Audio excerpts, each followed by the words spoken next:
Now, if you've been watching my Halloween reviews these past couple of years, you know I don't always review the movies that I absolutely love. There's a few stinkers in there, especially ones you guys recommend. But for this one, nostalgia controlled me.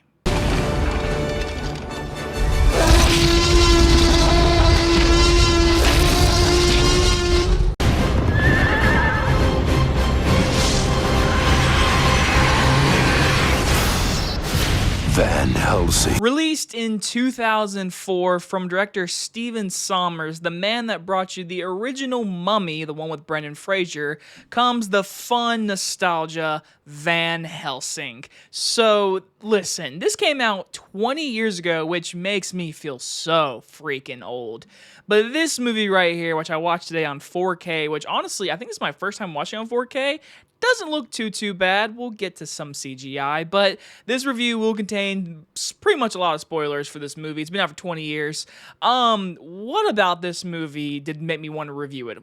This is the definition of a guilty pleasure. You know, there's always those movies where people watch it and they're like, listen, it's not a great movie. It's not very well made. It's not well acted or something like that. But there's something about it that when you watch it, you're like, I enjoy this movie.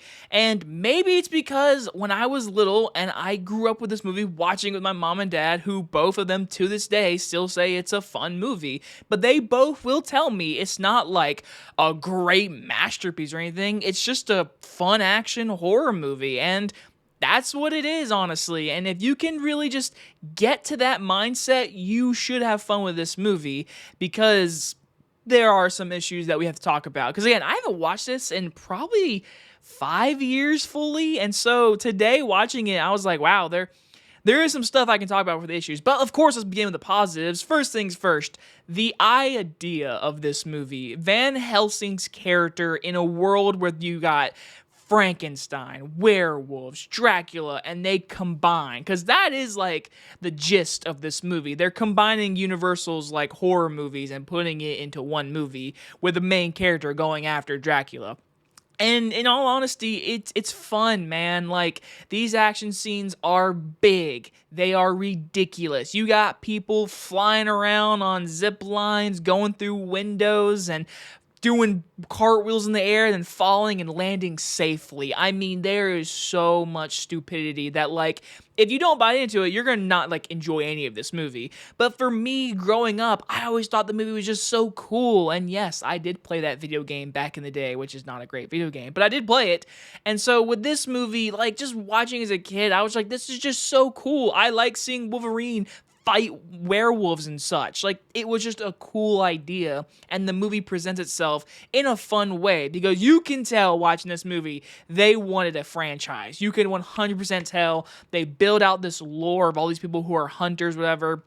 Van Helsing, who's been in the very beginning going after Jekyll and Hyde. Then he's like, hey, when you have to go to Dracula, and there's this woman that we need you to encounter. Her name is Mrs. Hot, aka Kate Beckinsale. Oh my gosh, listen.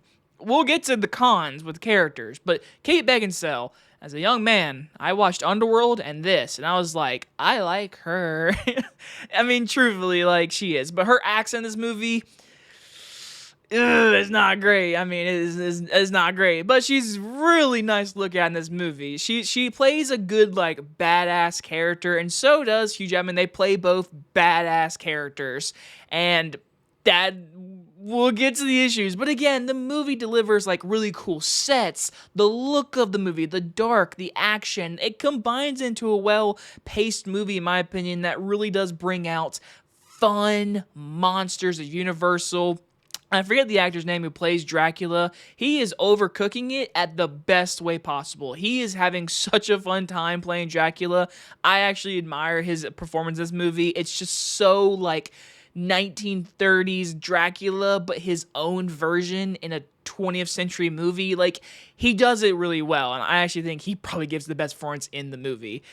But honestly, let's just get straight to the cons. Listen, nostalgia can hold on so much to me in this movie, but let's just talk about it. There is no good characters in this movie. Like, Hugh Jackman, I love him to death. Kate Beckinsale, she's great to look at in the movie and everything. Both these characters are not interesting. They have no personality. They are hot people battling monsters in an action movie. That is this movie. They have no character development. They have nothing. They have nothing. At the very end, the Dracula tries to give Van Helsing this whole, like, godlike speech of, like, hey, you were important once, and then your memory got erased. It's like, that would have been interesting, like, an hour and a half ago. And so the movie you're just watching the movie and being entertained. Like, when you watch The Mummy, you see Brendan Fraser, who is a badass and good action star, but they got him personality. He was quick whip. He was cool with the ladies. He was funny. He was action-packed when he needed to be. None of that is in this movie. All it is Hugh Jackman, badass looking, kill monsters. That's all it is. And it is disappointing for the story because you want to latch onto these characters.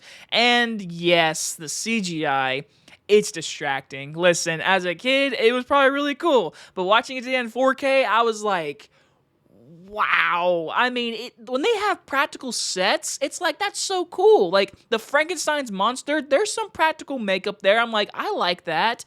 But when it gets to our just big CGI with, like, the lady vampires and, like, when obviously you got the beginning with Jekyll and Hyde, like, that CGI, it's not aging well. And unfortunately, that's kind of sad. The movie's 20 years old, and I've seen movies from like the 1990s that look better.